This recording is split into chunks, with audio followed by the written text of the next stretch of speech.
merci pour ce moment que nous avons rendu disponible, Père, pour écouter ta parole, Père. Je laisse ce moment dans tes bras d'amour, Père.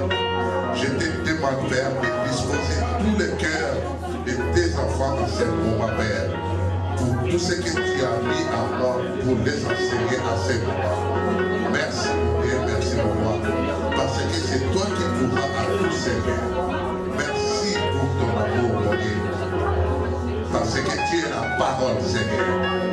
Tout esprit, Père, de vagabondage, tout esprit qui n'est pas digne devant toi, dans cette vie, Père, je les brise et je les jette dans les pieds, sa vie. Au nom de ton Fils, Seigneur Jésus-Christ de Nazareth. Amen. Sans plus tarder, on va prendre nos Bibles.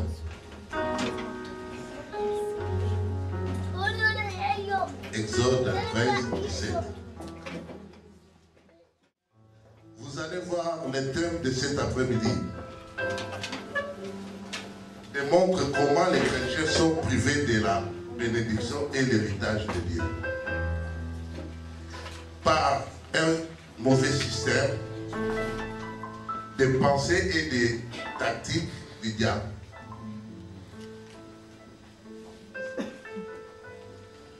Dieu, c'est notre ami. Dieu parlait avec Adam et Ève, face à face. Dieu parlait à Moïse, comme un homme parlait avec son ami. Alors, si il y a un frère qui peut lire Exode, s'il vous plaît, 13, 17. S'il vous plaît. La parole au nom du Seigneur Jésus-Christ. Amen. Exode 13, verset 7. 17. 17. S'il vous plaît. Alléluia. Lorsque le Pharaon laissa partir le peuple, Dieu ne le conduisit point par le chemin du pays de Philistin, quoique le plus proche. Car Dieu disait, le peuple pourrait avoir du regret en voyant la guerre et retourner en Égypte. Amen. Alors, si on regarde bien, Dieu avait un objectif pour ce peuple. Parce qu'il n'était pas formé en guerre. Il avait peur que si ça leur arrive un problème, que le peuple peut retourner en Égypte. Là, si on regarde bien, on est dans le désert. Est-ce qu'on peut continuer ou on peut arrêter? Si on regarde bien, souvent nos caractères, ça se base par, si je parle comme ça, parce que chaque sœur ou chaque frère, il peut retirer les conséquences de ce que je dois parler ici. On est où? Si on regarde bien, interprétation, vision et responsabilité. Responsabilité dans les crises, si ça nous arrive un problème, est-ce qu'on paie ses responsabilités? Et puis on va voir, il y a ses plaintes et les patiences. Impatience et mentalité des victimes et comparaison. La dureté, comment les choses s'attirent, est-ce qu'on a la patience? Et la rébellion. Moi, je me base surtout sur la rébellion. Parce que quand ils sont sortis, ils ont commencé à se demander même comment, au lieu de faire 11 jours, ils nous emmènent pour aller faire 40 ans. Alors, cette thème d'aujourd'hui, c'est mentalité de désert.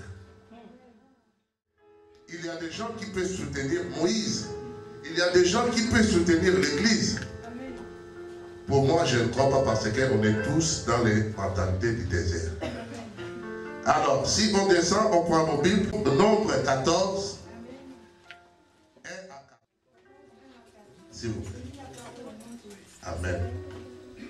Alors toute la communauté se leva et se mit à pousser de grands cris.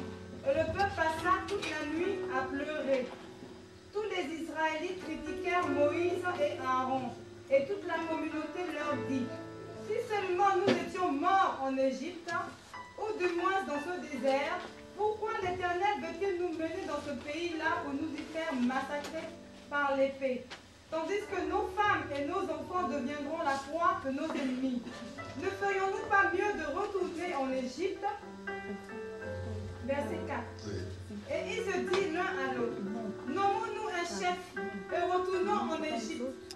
Amen. Amen. Alors, si nous voyons bien, quand ils sont sortis, si on regarde bien le peuple israélite, ils n'avaient pas la vision. Ils n'avaient pas la vision. Parce que quand Dieu les a fait sortir, et ils savaient que quand on va sortir, on va être bien, comme on était à... Mais Dieu, il savait qu'ils avaient de mauvais caractères, de mauvaises habitudes. Dieu, il voulait que ça change à partir du désert pour les amener dans le pays des promesses. Alors, si on regarde ici, les Israélites n'avaient pas une vision positive pour leur vie.